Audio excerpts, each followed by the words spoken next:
ایک دفعہ ایک خاتون سے پوچھا گیا کہ کیا آپ کو مردوں کے برابر حقوق ملنے چاہیے؟ تو اس نے ایک حیران کن جواب دیا کہ مجھے مردوں کے برابر حقوق نہیں چاہیے۔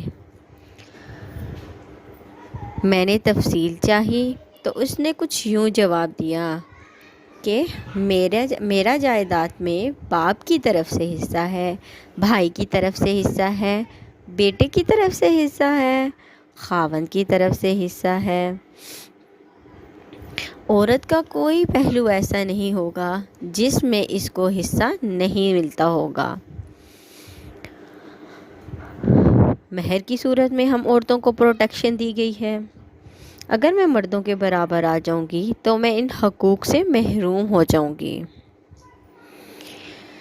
پھر اگر میں کہیں جاب کرتی ہوں تو مجھے جاب میں سہولت دی جاتی ہے، کام کے اوقات میں سہولت دی جاتی ہے۔ مردوں کے برابر آنے میں میرا نقصان زیادہ ہے۔ بینک، ہاسپٹل، مارکیٹ، میں کہیں بھی چلے جاؤں، لیڈیز فرسٹ کے رول سے مجھے ریلیف مل جاتا ہے۔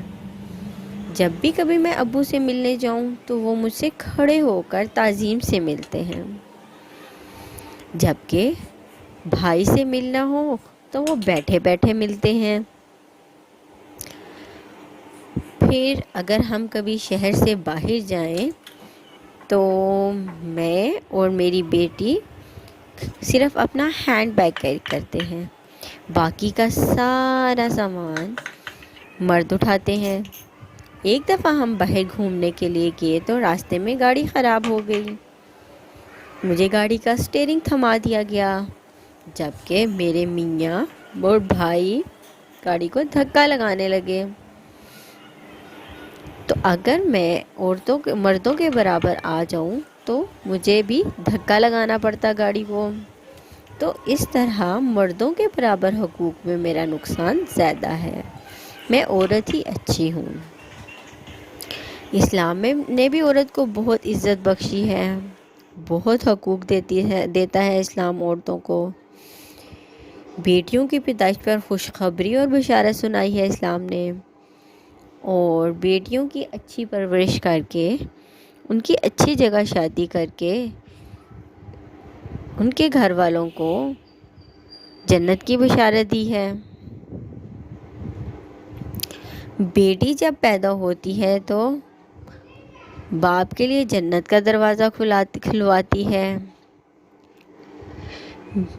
عورت جب بیوی بنتی ہے تو شوہر کا آدھا دین مکمل کرواتی ہے، اور جب ماں کے درجے پر فائز ہوتی ہے تو جنت اس کے قدموں تلے رکھ دی جاتی ہے۔ دین اسلام ہمیں عورت سے نیک اور حسن سلوک کی تلقین کرتا ہے۔ اس لیے میں فخر محسوس کرتی ہوں کہ میں عورت ہوں۔ مجھے مردوں کے برابر بالکل بھی نہیں آنا۔